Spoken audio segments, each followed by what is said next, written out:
Bom dia a todos e a todas. Queria começar agradecendo as palavras do André, que me introduziram, e também agradecendo imensamente o convite feito pela Thaís e pela Luísa. Assim, embora um pouco solitário, é um privilégio estar aqui. Porém, mesmo assim, eu pensava em fazer uma fala mais rápida para a gente poder dialogar um pouco mais. E, para isso, eu preciso que vocês superem comigo a intimidação do formato. Ou, então, se apropriem do formato. E vão construindo perguntas, comentários para me acompanhar.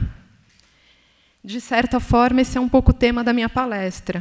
Qual a potência das estruturas para conservar, ampliar ou inibir a liberdade?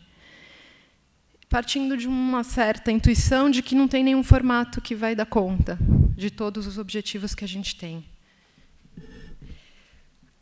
Ainda a título de introdução, eu queria contar um pouco a minha experiência no campo da educação. E eu chego na educação por um caminho bastante singular. Eu estudei História na faculdade, num momento em que havia uma grande discussão sobre autogestão no movimento estudantil.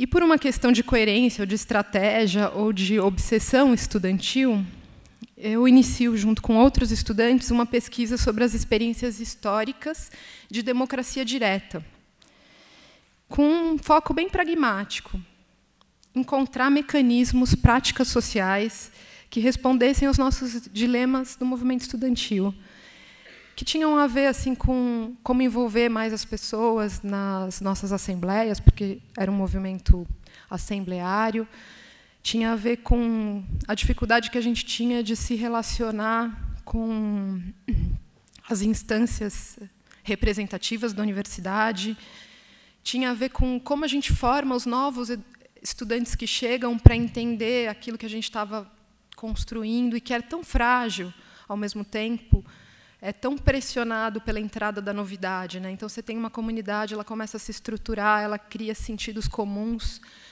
ela cria regras de funcionamento, e, de repente, chega uma pessoa nova. Toda hora, na universidade, chega uma pessoa nova, né? Cada ano chegam novos grupos.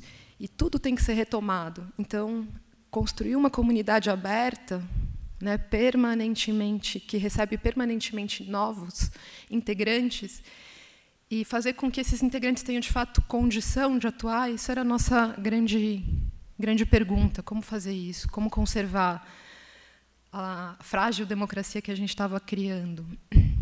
Ao mesmo tempo, tinha uma outra questão que nos agarrava muito, que era a questão do individualismo. Então, vários colegas que achavam que era perda de tempo participar das instâncias estudantis, que eles tinham mais o que fazer, que eles precisavam estudar, que eles iam se formar, que eles iam pesquisar, eles tinham pressa.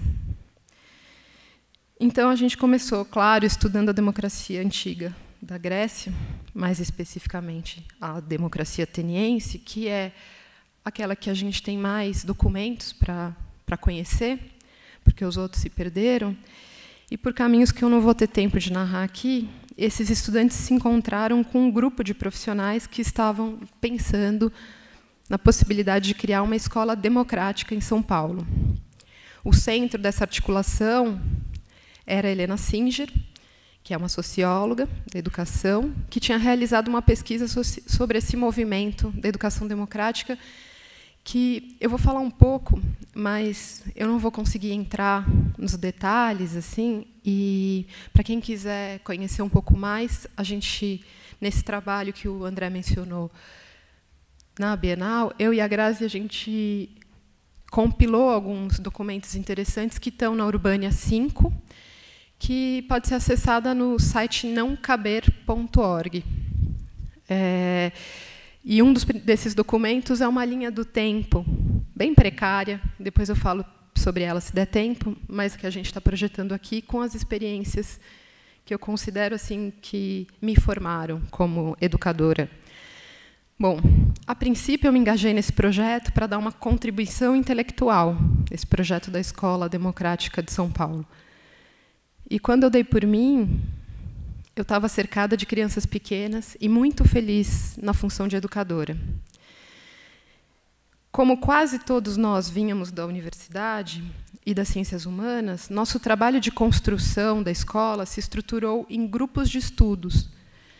E nós líamos principalmente os relatos das experiências das escolas, que a gente tomou contato a partir da tese de mestrado da Helena, que chama A República das Crianças, e que, para quem também quiser fazer uma imersão nessa discussão, é uma tese que eu recomendo muito. E também é um dos poucos materiais em português sobre essas escolas. E a gente também olhou para muitos textos críticos da sociologia da educação, principalmente o Ivan Illich, principalmente o Bourdieu, essas teorias do fracasso escolar. Praticamente não tinha ninguém nesse grupo que fosse pedagogo. E, de certa forma, eu acho que a gente espantou todos os pedagogos que tentaram se aproximar. Não sei se foi pelos melhores motivos, mas acabou acontecendo. Mas o que são as escolas democráticas, né? As escolas democráticas são experiências de educação formal ou não formal que têm na democracia o seu fundamento político e pedagógico. É uma definição bem ruim, porque ela é muito ampla, mas é a definição que é possível fazer. Assim, elas são escolas que existem. A gente pode dizer que a primeira é Summerhill, uma escola famosa, acho que a maioria de vocês deve ter ouvido falar. Ela existe desde os anos 20. E aí tem uma série de escolas que veio engrossando esse movimento, que, num primeiro momento, não era um movimento, era uma série de experiências isoladas. A partir dos anos 90, com a internet, essas escolas se colocam em contato. E não só se colocam em contato, como começam a formar uma rede mesmo. E a organizar eventos, conferências internacionais, para trocar essas experiências, com um sentido bem estratégico, no princípio, que era evitar o fechamento das escolas. Essas escolas são escolas rebeldes, de alguma forma, e elas estão sempre sujeitas a serem fechadas pelos poderes burocráticos aí que legislam sobre a educação nacional. Então, em alguns países tem mais ou menos liberdade, mas todas essas escolas, de alguma forma, sofrem uma ameaça. Então, elas se unem um pouco para se proteger. Com o tempo, essa conferência diminui um pouco esse perigo, essa ameaça, e aí essa conferência se transforma num espaço de trocas entre as escolas, onde elas vão compartilhar concepções de democracia, concepções de práticas também, mecanismos de funcionamento das escolas, problemas, enfim, seus projetos políticos, pedagógicos. O que caracterizou o meu contato com essa ideia da escola democrática, esse primeiro contato, foi um estranhamento. Eu não conseguia acreditar, imaginar que as crianças, desde muito cedo, pudessem participar das decisões que envolvem a sua educação. Me pareceu inviável e até indesejável, assim. Mas o estranhamento foi sendo substituído por um entusiasmo na medida em que eu ia conhecendo essas escolas tão inspiradoras.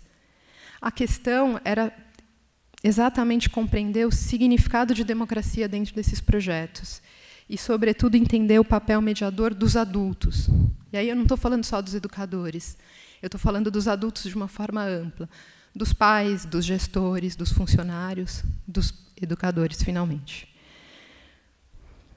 O mais desafiador é que o movimento das escolas democráticas reconhece uma pluralidade de significados. O único critério para um grupo ou escola participar dessa rede é ele se autodefinir como democrático. Portanto, é um movimento que reúne diversas experiências. E aí, muitas vezes, as pessoas que estão chegando na rede falam: mas, assim, eu estou sentindo que tem umas escolas que não são tão democráticas, né? Como é que a gente faz? Eu acho que deveria ter um critério. Assim, se a escola não é democrática mesmo, ela não pode participar da rede. E aí tem toda uma discussão no interior do movimento, uma discussão que é revisitada toda vez, para pensar que também não tem ninguém na posição de poder dizer o que é democracia. Então, a gente vai ter que conviver com uma pluralidade de significados, que estão em disputa sempre. Então, o melhor que a gente pode recomendar é que a gente aceite essas disputas e cresça com elas. O formato mais comum da democracia escolar ele é composto por 3 instâncias: um coletivo de educadores, uma assembleia semanal com as crianças ou os estudantes e os funcionários também, de certa forma, com as pessoas que estão no dia a dia da escola. Tem um certo princípio que tomam decisões sobre a escola aquelas pessoas que serão afetadas por essas decisões. Portanto, os pais não fariam parte da assembleia semanal. E algumas escolas vão ter instâncias para pais e outras simplesmente vão manter os pais ao máximo de distância. Assim, predominam estruturas de democracia direta. Porém, existem muitos outros formatos, incluindo até umas escolas que são similares ao sistema representativo. Então, tem presidente, o parlamento, o tribunal, tem eleições, tem comissões executivas, elas copiam um pouco esse modelo da democracia representativa parlamentar. A minha pesquisa sobre democracia, ao lado da minha prática, dentro das escolas, me levou a investigar um pouco mais esses significados. E, de certa forma, de me distanciar um pouco da tradição dessas escolas, que é uma tradição muito antiteórica. Não sei exatamente porquê, mas eu acho que as teorias, as tentativas de teorização, são vistas pelos educadores dessas escolas como escolarização das suas práticas. Elas são educadores que são muito críticos da escola e, portanto, da academia, que a academia é a mais escolar de todas as escolas. É uma escola de adultos, né? Então, para os educadores, as tentativas de teorização elas são suspeitas por 2 motivos. Em função da sua proximidade com o universo acadêmico e também porque, às vezes, elas são encaradas como uma tentativa de aprisionar a prática. Então, é um movimento muito pouco teorizado dentro dele mesmo. Quem foi teorizar, normalmente, são as pessoas que estavam de fora estudando, e é uma coisa bem recente também. Mas, para mim, foi um movimento muito importante poder pensar os conceitos de democracia que essas práticas inspiram ou são inspirados. Num primeiro momento, eu vou pular um pouco, porque senão a gente demora aqui e eu quero ter tempo para conversar com vocês. Então, nós vamos encontrar muitas formas de democracia, e algumas até opostas nos seus objetivos e significados. E aí eu vou fazer um pequeno parênteses de historiadora para remontar um pouco a origem da palavra democracia, que surge na Grécia Antiga, especificamente em Atenas do século V e IV a.C. E essa é uma expressão usada pelo Aristóteles quando ele quis chamar a atenção para um perigo do regime grego, que era o perigo de que o governo degenerasse e se tornasse um governo para o interesse e benefício de uma parcela da população, o povo. Ainda que fosse a maioria, o Aristóteles estava pensando que o governo ideal seria o governo no interesse de todos, que ele definiu com uma expressão chamada politeia. Politeia, para os gregos, podia significar ordem constitucional, ou até eles podiam chamar suas próprias assembleias, o lugar onde as decisões eram tomadas, de politeia, ou também as suas cidades. Então, politeia é um termo que tem uma polissemia, assim. Se a gente pensar que, para os gregos, a política é a arte de decidir através da discussão pública, politeia também é isso. Nos termos modernos, a gente poderia dizer que política e democracia eram sinônimos. Política e politeia, diria o Aristóteles. O conceito de democracia ele fica adormecido até o século XVIII, quando ele é redescoberto pelos radicais da Revolução Francesa e novamente entra no vocabulário político. E, a partir daí, ele vai ganhar significados cada vez mais positivos. Então, mas o seu conteúdo vai sofrer uma enorme mutação, até o ponto de significar hegemonicamente a ideia da democracia liberal e representativa. Como historiadora, eu sou fascinada por esse desenvolvimento, que tem um monte de nuances que eu não vou poder contar aqui. Mas eu queria deixar uma pista para quem quiser continuar. Tem um discurso do Benjamin Constant, onde ele compara a liberdade dos antigos e a liberdade dos modernos. E aí eu vou ler só um pequeno parágrafo desse discurso. O objetivo dos antigos era a partilha do poder social entre todos os cidadãos de uma mesma pátria. Era isso que eles denominavam liberdade. O objetivo dos modernos é a segurança dos privilégios privados. E eles chamam liberdade as garantias concedidas pelas instituições a esses privilégios. Então, nesse sentido, vai ter uma virada conceitual muito importante aí no século XIX já, e da qual a gente é super tributário. Então, quando a gente fala em democracia, para as pessoas mais radicais, a gente já levanta essa suspeita. Mas a democracia da escola democrática é essa de fachada, essa democracia liberal.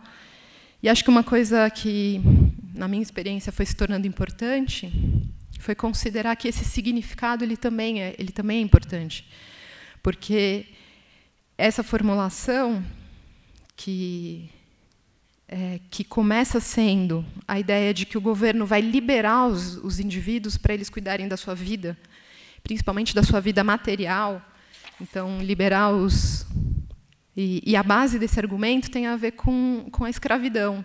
Então, o Benjamin Constant vai falar, a gente não tem escravo para cuidar da nossa vida material, para cuidar das nossas casas. Então, a gente tem que, a gente mesmo, se dedicar ao comércio e à indústria. A gente não tem tempo de fazer democracia, a gente não tem tempo de fazer política.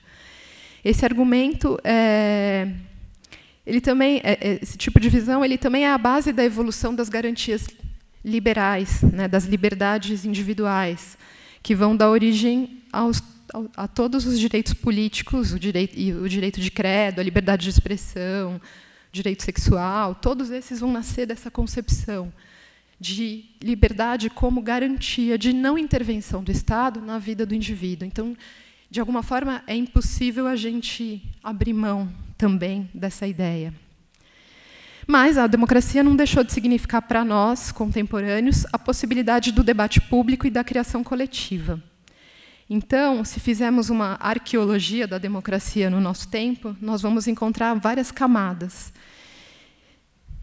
vários significados sustentados por um conjunto de tensões, da liberdade como garantia para a liberdade como criação coletiva, tem uma tensão, muita liberdade, como muita garantia, impede, de alguma forma, os indivíduos de trabalharem juntos.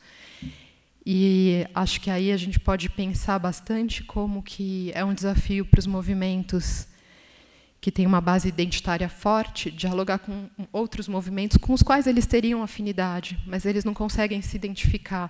Surgem essas fórmulas como você não pode falar porque o seu lugar de fala não é o mesmo lugar, e aí ninguém pode falar sobre muitas coisas.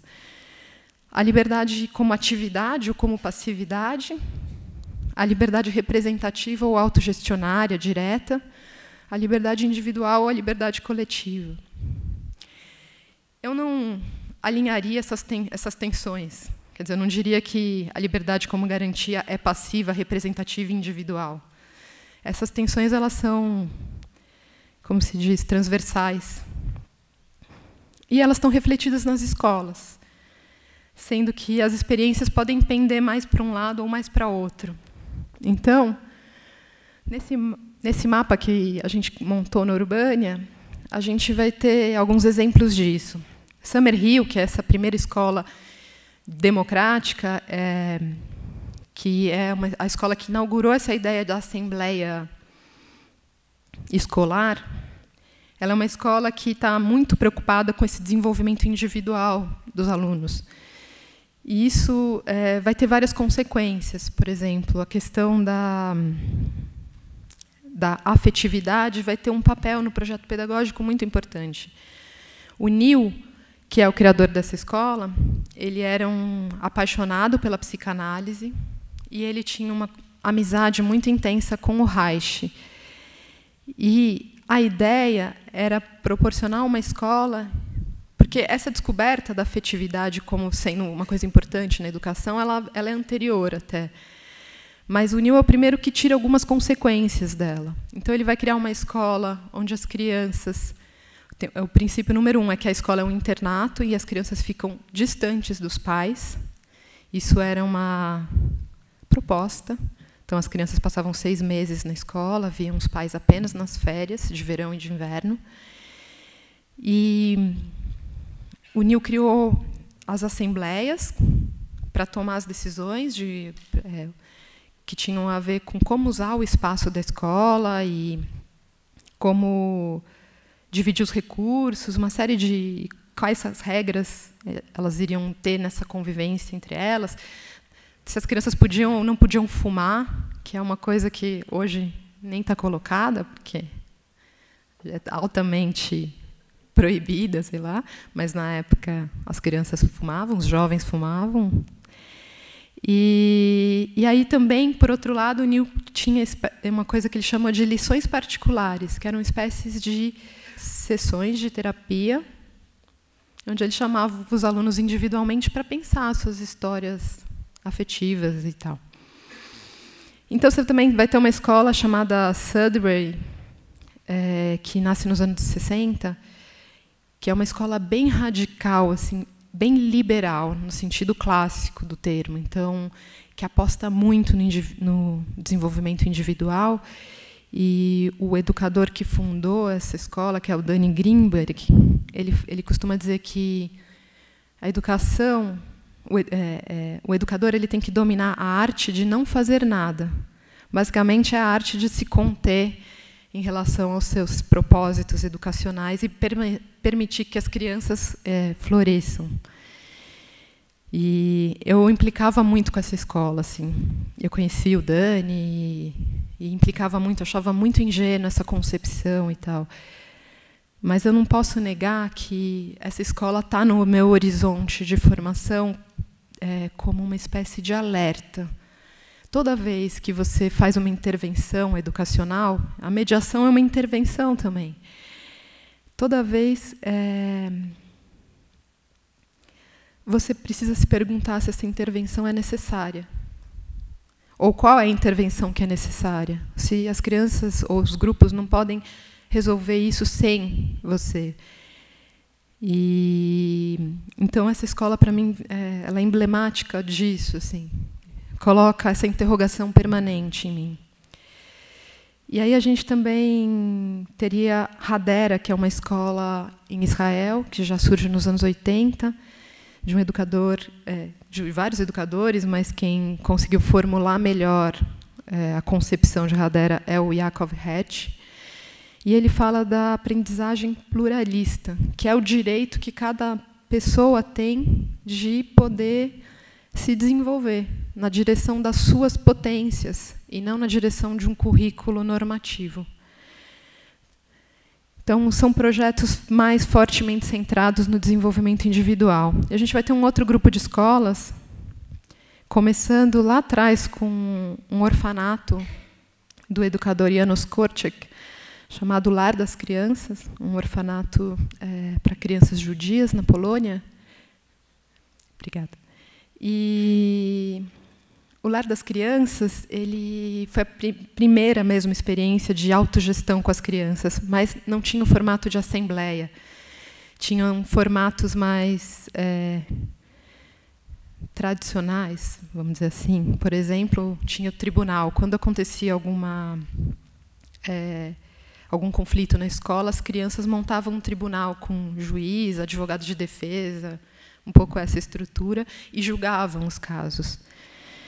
Então, o Lar das Crianças tem esse aspecto mais da construção coletiva, embora é bastante disciplinar, vamos dizer assim, então, quase como se as crianças absorvessem não, mas quase como se elas jogassem esse papel punitivo que existe nos tribunais, né? Um papel de normativo, dizer qual é o certo, qual é o errado, e depois de pensar se cabe alguma sanção, algum castigo. E as crianças pensavam em castigos mesmo. Então, elas colocavam as crianças transgressoras num cantinho, sentadas, assim. E, finalmente, a Politeia, que é uma escola uma das escolas com a qual eu estive envolvida, e estou envolvida, meu filho estuda lá, que tem uma noção de um currículo construído para potencializar as interações individuais. Tem muito espaço para o desenvolvimento individual, mas também tem espaço para a socialização do conhecimento e para a construção de projetos coletivos. Então, essas tensões que eu estou falando vão repercutindo em todas as instâncias da escola. Então, você vai ter assembleias muito contratualistas, assim, onde as crianças vão criar muitas regras diferentes. Summerhill é uma escola assim. O livro de regras da escola, ele é um volume imenso. E eles nunca fazem reforma. Você lembra um pouco o nosso esquema aqui. Nunca fazem reforma das regras. Então, as regras só vão se acumulando e se contradizendo e se ampliando. Algumas caem em desuso, mas e tem um pressuposto dessa democracia que as pessoas são indivíduos. Então, por exemplo, quando alguém transgride alguma regra, muitas vezes tem a ideia de uma reparação ao coletivo. Se ela quebrou alguma coisa, ela poder consertar. Se ela ofendeu uma pessoa, pedir desculpa. Mas muitas vezes tem uma sanção econômica, que a criança tem que pagar para a assembleia com a sua mesada, porque ela transgrediu uma regra, como se fosse uma multa, assim. Então, e aí você vai ter práticas assembleárias muito mais coletivas, solidárias, vai ter práticas por votação, consenso. Então, essas formas de olhar para a democracia também vão implicar o papel do educador. Você pode ter um educador mais mediador ou mais criador, propositivo, e vão impactar, óbvio, a concepção curricular, que pode ser uma concepção do emergente, ou seja, radicalmente baseada naquelas questões que as crianças trazem, ou pode ser uma concepção curricular mais propositiva, ou, como eu tenho gostado de chamar, um currículo de arquitetura aberta. É uma arquitetura, ela faz umas provocações, mas ela está aberta à construção com o outro, com as crianças. E também, e acho que é o ponto mais sensível dessa visão, é o ponto onde a visão de democracia mais delicado, é na relação em relação aos conflitos desintegradores. Como é que eu vou explicar? Bom, as escolas têm uma visão super positiva do conflito. Então, elas têm um monte mesmo de espaços para acolher os conflitos e para fazer conversas a partir desses conflitos. Os educadores têm práticas muito sofisticadas de mediação de conflitos, mas tem alguns conflitos que escapam, ou não, a gente precisa pensar,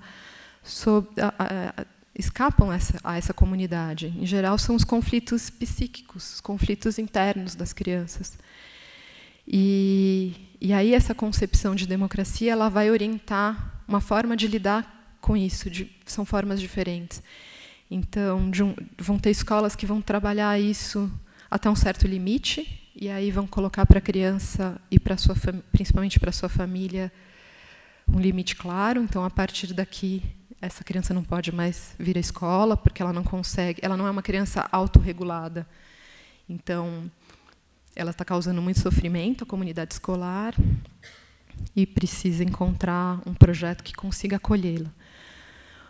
Ou vão ter escolas muito mais tolerantes, que vão trabalhar com isso juntamente com as crianças, para pensar como é que a gente lida com esses comportamentos, né? Então, normalmente a expulsão nas outras escolas está associado a comportamentos realmente violentos, fisicamente violentos, ou extremamente ofensivos. E nas escolas que toleram isso, tem uma certa construção em relação a esse limite. O que é individual, o que é coletivo dentro de um conflito psíquico? Como que a gente pode acolher esse conflito? Bom, eu quero ir um pouquinho mais rápido para a gente poder dialogar. Quando eu iniciei o meu percurso de pesquisa, eu me deparei com a invisibilidade dessa estrutura, que aqui eu dissequei em alguns aspectos para vocês, e vou dissecar um pouco mais. Essas coisas não eram visíveis, era difícil aprender com essas experiências também, porque a gente não conseguia entender concretamente como elas aconteciam. E talvez isso tenha uma relação com o temor dos educadores dessas escolas pela institucionalização do ensino. Eles negavam a existência dessa estrutura, assim como negavam a sua própria proeminência, a sua anterioridade ou o seu poder como educadores ou adultos, em nome de fórmulas como todos aprendem, todos ensinam, buscando uma simetria que favorecesse as crianças. Eu também participei de experiências onde se oferecia às crianças espaços em branco, para que elas pudessem preencher. Salas vazias, espaços sem uma função definida, currículo em branco. Educadores ao seu dispor. Para quê? Para fazer o que as crianças quisessem. Mas, em geral, esse fazer o que elas querem não se mobiliza muito no vazio. Então, essas experiências elas não se confirmavam verdadeiramente como espaços de emancipação até que as crianças descobrissem as verdadeiras intenções dos educadores. Então, meu percurso tem sido pesquisar e reconhecer esses dispositivos que estruturam as práticas educativas emancipadoras. Porque, quando invisíveis esses dispositivos eles deixam de se desenvolver. Eles se tornam impossíveis de criticar. É como se eles se estagnassem, e eles também se tornam impossíveis de sustentar. De alguma forma, eu acho que o momento que a gente está vivendo no Brasil tem um pouco disso, assim, né? A gente abandonou a tarefa de aprimorar institucionalmente a democracia. E aí, claro, ela foi... Não chegou a ser aparelhada. Nossa democracia ela já sai assim do fim da ditadura militar. Ela já sai toda mal arrumada, né? Então, mas aí voltando para as escolas, porque esse assunto é muito longo. Que dispositivos são esses, né? O principal dispositivo de uma escola, de qualquer escola, não só democrática, é o projeto pedagógico. É o conjunto de princípios e de intenções que, no caso da escola, é dos adultos. Pode ser um conjunto de princípios e intenções que leve em conta a participação das crianças, mas ele tem uma anterioridade nos adultos. Então, esse projeto pedagógico ele vai definir as instâncias decisórias. Ele vai ter vários outros dispositivos, como a assembleia, o conselho, os fóruns de resolução de conflito. Ele vai definir o currículo, a cultura. E tem coisas que a gente não vê como dispositivos, mas uma cultura comunicativa é um dispositivo, o modo de comunicar as coisas, o modo de mediar conflitos. Tudo isso são dispositivos. Papel ou não papel, né? Participação ou não das famílias dentro desse projeto. E quando a gente fala de mediação, é claro que a coisa que mais vem à nossa cabeça é o papel do educador, porque o trabalho do educador é pura mediação. Mas tudo isso é mediação. Projeto, assembleia, instâncias de decisão, tudo isso, mediação são os elementos, são os dispositivos que dão transparência às intenções de um projeto. Eles dão publicidade às intenções do projeto.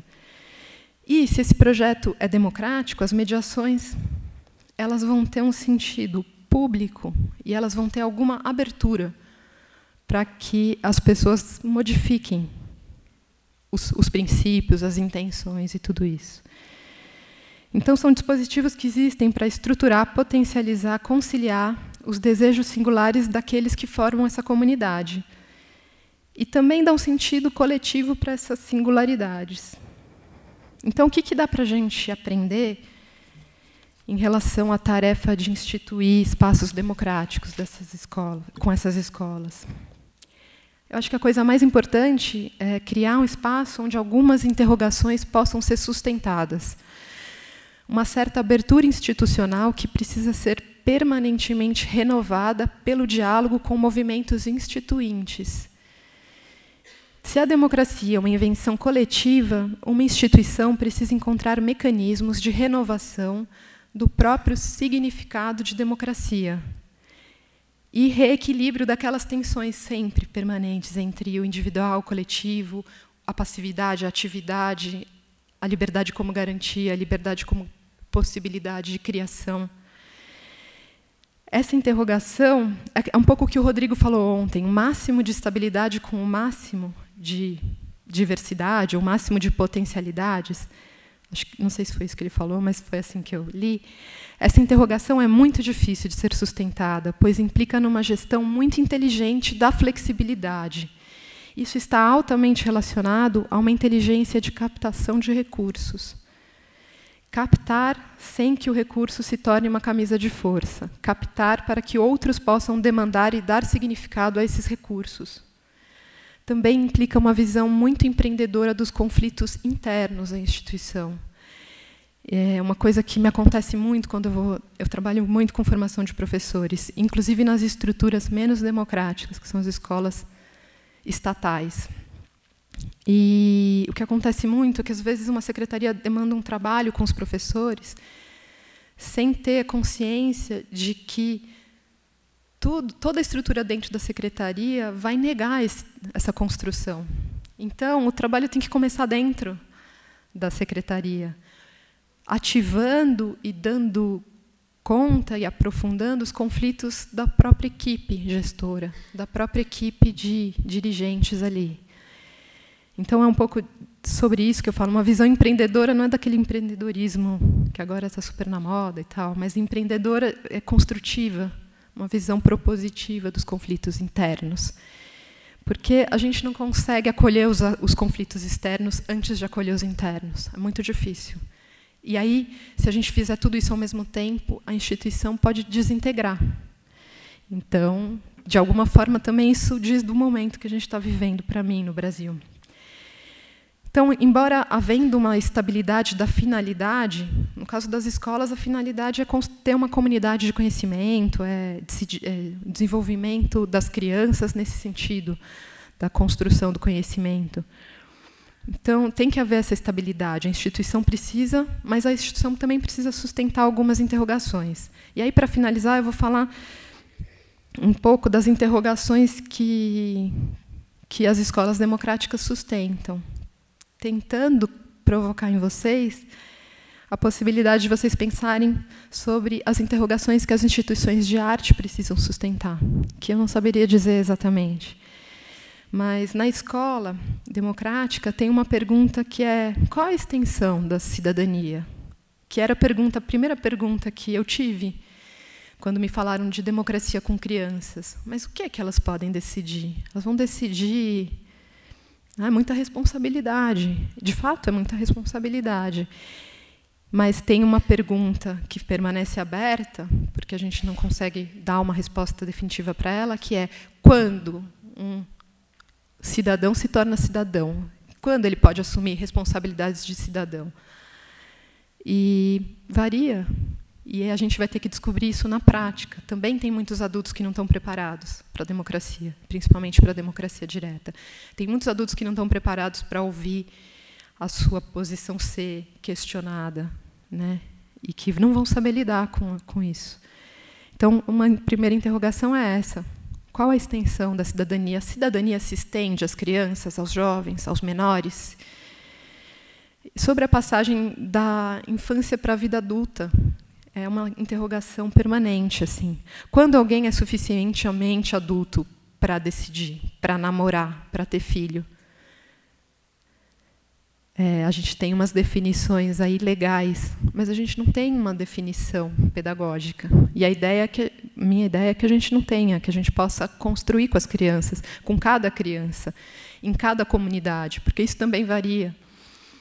A noção de segurança varia. Então, tem uma história muito engraçada de uns educadores de uma cidade em Israel que não é à beira-mar. E eles foram dar uma consultoria, uma formação para educadores que vivem numa cidade que é no mar. E eles ficavam muito preocupados com a questão, porque o fundo da escola era a praia, com a questão do perigo das crianças se afogarem na água. E as pessoas locais, os pais, falavam assim: vocês estão loucos.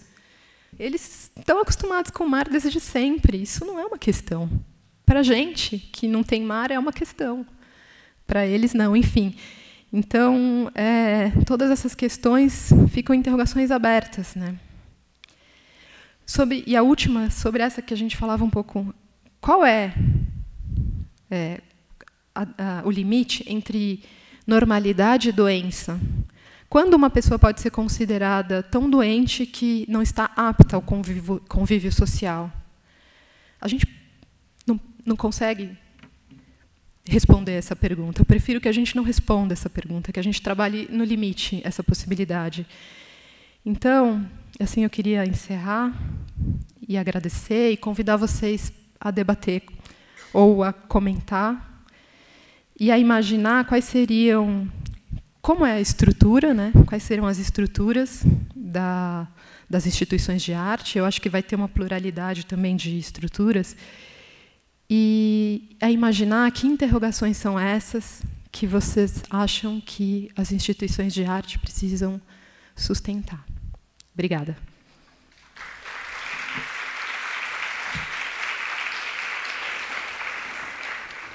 Eu queria que você falasse um pouco...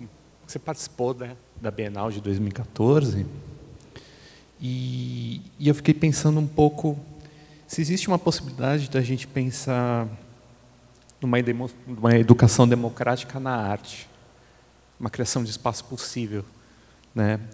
Eu queria que você contasse isso a partir da sua experiência na Bienal. Eu fiquei pensando muito dessa relação entre a arte e a democracia, né? Porque recentemente a gente viu, né, todo esse chamado, arte pela democracia e tal. Eu achei muito importante o que você colocou, dizendo existe uma disputa de significado sobre o que é democracia hoje. Né? A primeira vez que eu vi esse chamado, eu pensei, mas qual democracia essas pessoas estão falando? Né? E eu acho que, paralelo a isso, para mim é inevitável assim, tipo, não pensar na experiência dos estudantes secundaristas no ano passado, a ocupação dos estudantes nas escolas de São Paulo. Existe um debate muito recente agora entre a arte e o ativismo, que vem um pouco pensar se, por exemplo, uma ocupação, como aconteceu nos movimentos a partir de 2011, Occupy Wall Street, por exemplo, se essas formas de ocupação recentes não seriam uma prática artística. Né? E eu fiquei pensando, poxa, mas os estudantes têm uma experiência estética, tem uma experiência de intervenção nas escolas, né? Tem formas de auto-organização. Eu achei incrível que você disse que nem todo adulto está preparado para encarar a democracia direta, né? E eu acho que as ocupações trazem isso muito forte, né? Essa prática muito forte.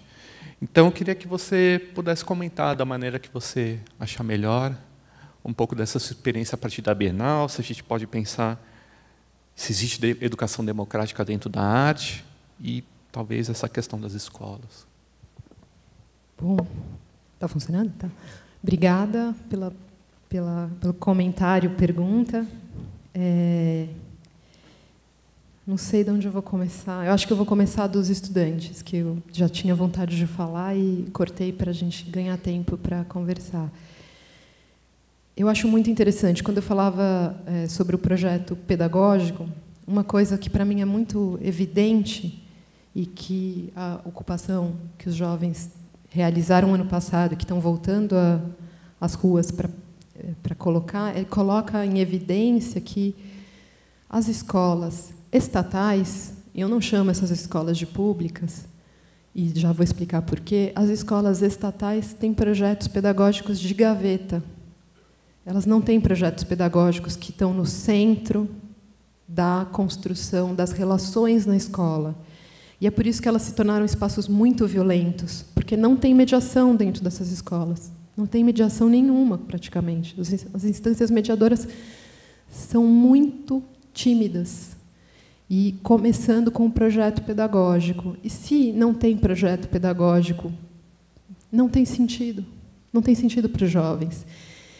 É interessante porque eles começam, para mim, minha leitura, né, eles começam a se mobilizar por um motivo... o motivo é muito simples assim, de entender. Vão mudar as comunidades escolares, as pessoas com quem eles convivem todos os dias não vão ser mais as mesmas. E eles têm vínculos afetivos com essas pessoas. E esse é o único sentido possível de construir quando não tem projeto pedagógico. Eles vão lá para encontrar os seus amigos. Então, de repente, a secretaria vai mudar isso. E eles não aceitam. Quando eles ocupam as escolas, eles ocupam a partir disso. Então, eles ocupam com as suas amizades. E eles aprofundam essas amizades. E eles descobrem o lado profundamente político da amizade. Né? Eles descobrem a solidariedade. E aí eles encontram sentido na escola. E começam a delinear um projeto pedagógico. Qual é esse projeto? É um projeto onde tem arte, onde tem cultura, onde eles trazem alguns elementos.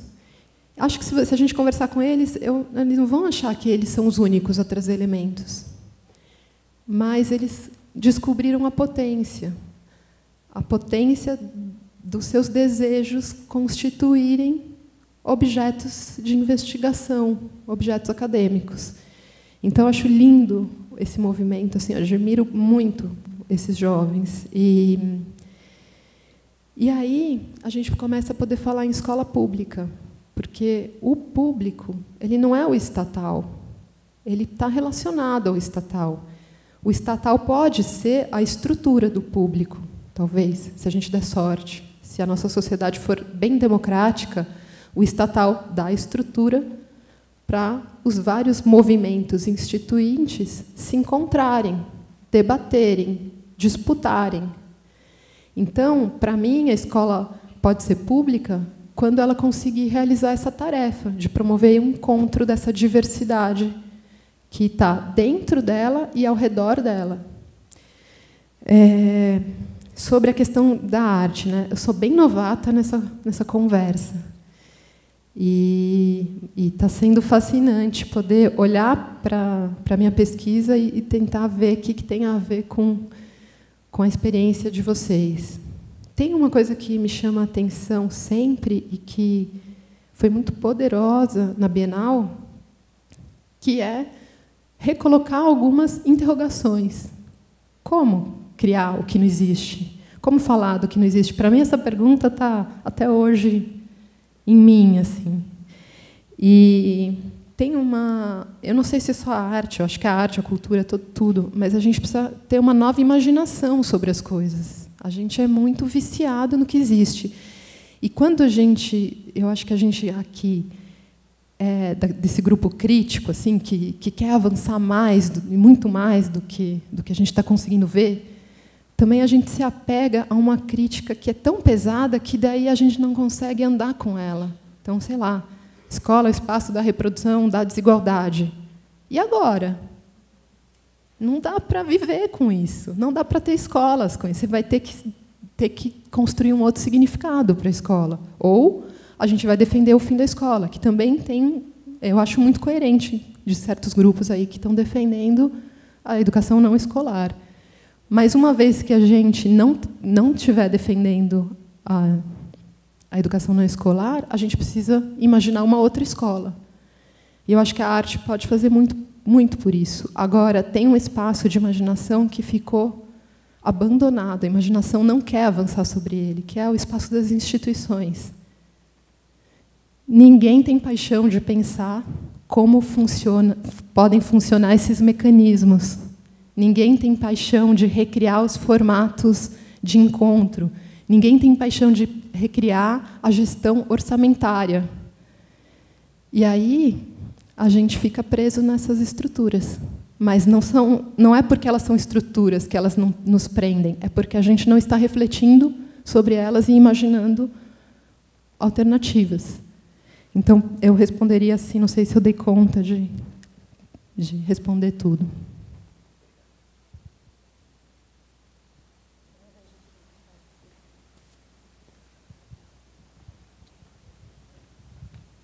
Oi, Lilian. A minha pergunta é no sentido de tentar fazer com que as experiências democráticas no campo da educação, narradas por você, possam vazar e reverberar também no campo das instituições culturais, né? Até considerando aqui as preocupações do seminário. Então, vou ler aqui uma pergunta que eu estruturei. É bastante comum a gente escutar que as instituições culturais podem, se não devem, funcionar como extensões da escola. Isso aparece muito nos discursos, inclusive dos núcleos educativos. Enquanto lugares propícios às experiências pedagógicas. Sendo assim, de que forma a cultura democrática fomentada nas escolas mencionadas por você, mas também por outras, poderiam tensionar e esgarçar as práticas educativas desenvolvidas pelos museus, centros culturais e bienais? Então, pensar, a partir do seu último comentário, né, em que medida as práticas artísticas poderiam influenciar as práticas na escola, eu, na real, queria saber o inverso, né? Como que as práticas democráticas fomentadas em tais escolas poderiam esgarçar as perspectivas educacionais desenvolvidas pelas instituições culturais. Eu não sei, estou pensando aqui, mas talvez é bem pouco. Mas tentar explicar por que eu acho bem pouco. Assim. Eu acho que a gente olha para a escola, a questão da educação, e a gente supervaloriza um pouco. E é engraçado isso, porque, ao mesmo tempo que a gente... Vamos dizer que a gente abandonou um pouco a discussão da escola lá no Bourdieu, quando ele falou: a escola é a reprodução das desigualdades. A gente fingiu que não ouviu e continuou fazendo escolas e atuando nelas. Ao mesmo tempo que a gente fez isso, a gente olha para a escola como uma grande saída para muitas coisas. Então, aqui eu percorri um caminho que é de tentar pensar os elementos dessas instituições escolares, que nos ajudariam a pensar uma institucionalidade democrática para qualquer espaço. E, claro, que isso tem um limite muito claro. Eu acho que as escolas, e é um universo que me fascina, elas não vão conseguir dar muitas respostas, porque elas estão um pouco mais aprisionadas nessa grande estrutura da nossa democracia contemporânea que regula muito a escola. Então, que tem que responder. Então, muito da energia das escolas é para dar conta dessas respostas. Então, é para traduzir o que a educação democrática faz na legislação nacional. De alguma forma, eu acho que as instituições de arte elas têm maior liberdade nesse sentido e podem ocupar essa liberdade, para usar uma palavra que está aí e que eu acho que talvez é a que mais tem significado para mim, ocupar a democracia. A democracia brasileira ela tem 1000 problemas e perversões, porque também talvez os grupos mais críticos, por muitas coisas, mas porque os grupos mais críticos a elas abandonaram esse espaço e estão fazendo coisas muito interessantes à margem, muito apaixonantes, mas que não estão imaginando as possibilidades institucionais dessas práticas. E o perigo é que é muito difícil essas práticas se renovarem sem a instituição. A instituição conserva uma memória, conserva a publicidade de princípios daquela coletividade, disputa recursos públicos. Então, eu não sei se eu consigo responder o que você colocou, mas eu acho que um jeito, uma pista para vocês seguirem, é olhar essas outras mediações que a gente falava nas escolas. Então, qual que é o projeto dessas instituições? Como esse projeto se torna público para as pessoas? Como ele se abre a alguma intervenção, alguma interação das pessoas que são seus públicos participantes? Um pouco por aí, assim, olhar para as outras instâncias mediadoras para além do educador. E aqui eu não estou dizendo que o educador não é interessante, não faz um bom trabalho, não é isso.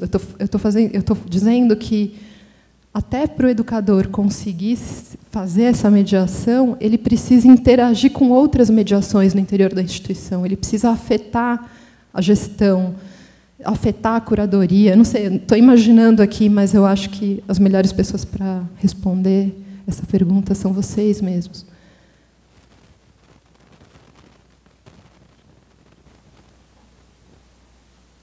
Thank you so much for this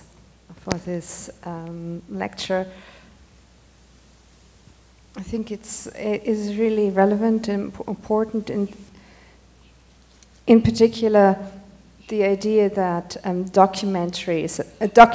democracy is a practice, needs to be a practice with an open end. And just one word of caution that comes from my European experience. Schools were established when they were established by the state in order to make a certain disciplinary formation of not only a citizen but also of a worker.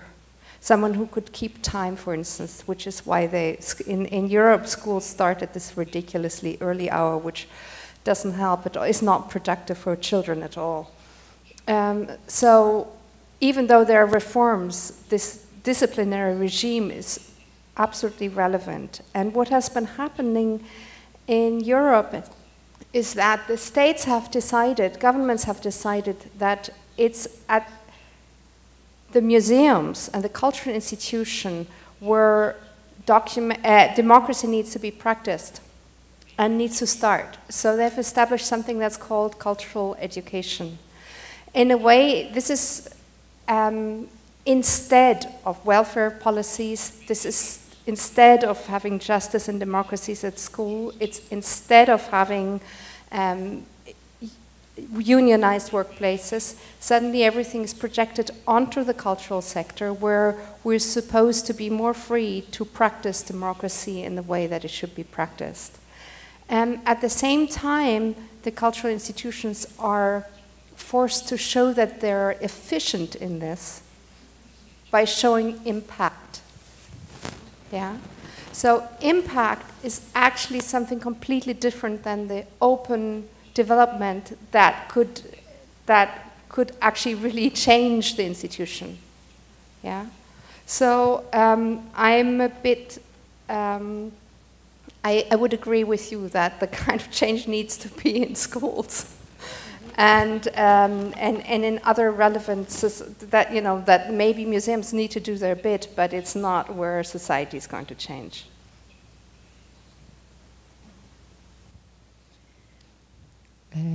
Obrigada pelo seu comentário e pergunta. Eu concordo com você. Como é que a gente pode mostrar o impacto dessas práticas de formação em democracia, vamos dizer assim, para resumir um pouco o que você colocou? Imaginação institucional. A gente vai ter que encontrar um jeito de ressignificar ou mutar, superar a ideia de impacto. Talvez por algum tempo a gente vai continuar chamando de impacto, porque a gente vai ser pressionado a chamar de impacto pelos financiadores, pelos gestores. Então, de alguma forma, a gente também vai Hoje eu não trabalho em escolas, eu trabalho no terceiro setor, numa organização da sociedade civil que atua para aprimorar políticas públicas e de educação. E, muitas vezes, acho que a maior parte do nosso trabalho, a gente é convidado por governos para pensar formações, intervenções nas redes públicas, mas a maior parte do nosso trabalho, a parte mais difícil, é formar os gestores para esse trabalho, porque a gente precisa de outro Estado para pensar, a gente precisa de outros mecanismos. Quando você, por exemplo, diz para os... É interessante isso, porque eu trabalho muito com esses atores, assim, e eles querem essa escola livre, eles também querem, eles querem essa possibilidade de maior troca nas instituições, mas eles vão esbarrar na falta de imaginação institucional e na falta de projeto, porque transformar uma instituição não é de hoje para amanhã. Então, a gente vai ter que ir mudando esses significados. Tem uma coisa muito ruim que às vezes acontece, e na minha instituição também acontece, que acontece de uma prática ser muito hegemônica. O IDEB, por exemplo, que é esse indicador de desempenho das escolas, ela é totalmente hegemônica. Ela veio é um projeto de um grupo muito gerencialista, sei lá como se diz, né? E ela se impôs. E daí, às vezes, a gente pega e fala: bom, ela se impôs, eu não vou olhar para isso. E aí, de vez em quando, a gente se vê fazendo relatórios dizendo que a nossa ação melhorou o IDEB, melhorou as notas das escolas, para poder justificar e tal. Mas eu acho que a gente tem que entrar em contato com essas coisas. Tem uma secretária que fala: o IDEB é uma possessão. Então, a gente tem que entrar em contato com essa possessão e ressignificar. Então, não vai ser o IDEB, a gente vai ter outras formas. E, na democracia, eu acho que a forma mais eficiente, falando um pouco de eficiência, de combater uma ideia, é trazer outras.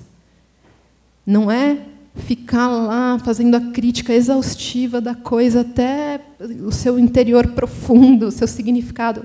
Isso não vai mudar, porque o IDEB, por exemplo, ele é uma estrutura. Ele tem um instituto inteiro dedicado para ele, tem um monte de equipes. Então, a avaliação ganhou uma estrutura, a avaliação de desempenho, a avaliação externa. Então, a gente precisa se perguntar: qual a avaliação externa que a gente quer? O que a gente quer que o INEP faça com essa estrutura que ele tem? Ele tem lá um monte de equipes. Isso, eu acho que desconstruir é muito difícil aqui. E tem gente que acredita nelas. Então, a gente vai ter que conversar com essas pessoas. Talvez a gente vá ter que usar as duas medidas e começar a interagir. Assim, a gente não interage com as opiniões diferentes das nossas. Então, sobre impacto, acho a mesma coisa. Tem um sentido assim lá longínquo do impacto que é democrático, que é esse dinheiro todo que circula. Não estou falando que é muito, estou falando que tem. Quem que resolve sobre esse dinheiro? Quem que resolve que ele está bem empregado ou mal empregado? A gente tem que discutir isso. E o impacto, de alguma forma, ele pode ser essa discussão. E a gente pode discordar de como são os medidores, os indicadores do impacto, e pode propor novos. Então, eu pensaria um pouco por aí. Não sei se eu te respondi. Lilian, eu vejo que... Lembrei de onde eu conheço você, da escola Politeia. E eu vejo que a escola hoje é uma instituição que ela é prisional, ela não é criativa. Eu botei minha filha na escola Politeia e todo mundo fala: gente, que loucura essa escola, vai dar certo isso? E eu vejo que o dia que a Luísa mais gostava da escola era a quinta-feira, que era a saída, porque a escola ela é subversiva, né? Ela é libertária. Então, assim, eles lá decidem para onde eles vão, como eles vão fazer essa saída e para onde vão. Eu acho que é aí que entra o papel do museu, porque haja instituição que toda quinta-feira sai para ir para a rua. Então, dá uma liberdade para a criança gigantesca. E eu lembro nas reuniões, na entrada, começo de ano, quando chegavam novos pais: nossa, a escola é uma zona, isso vai dar certo? E, dentro das práticas possíveis, a gente tem o Cauê aí e a Joyce, que hoje são lideranças aí do movimento estudantil. Então, funciona, porque justamente a escola trabalha com metodologia de trabalho científico, na pesquisa. Não importa aprender o conteúdo que você quer dar para a criança. Importa aquilo que ela tem interesse em aprender. Que eu acho que é válido isso, né? Que é o mais importante. Eu não consegui aqui explorar essa dimensão da escola, das escolas, e não são todas as escolas democráticas também que têm uma relação muito forte com a cidade, né? A Politeia tem uma especificidade nisso. Acho que a tendência das escolas mais contemporâneas é essa, mas vou contar o NIL, por exemplo, de Summerhill, ele tinha uma escola totalmente fechada. E as pessoas da cidade... a Summerhill fica numa cidade muito pequena e provinciana da Inglaterra. As pessoas dessa comunidade detestavam Summerhill. Achavam que dentro tinham várias fantasias loucas, que as crianças usavam drogas, que as crianças faziam orgias, enfim, loucuras. Então, era uma escola muito fechada, porque ela tinha medo de ser invadida por esse exterior muito conservador, assim.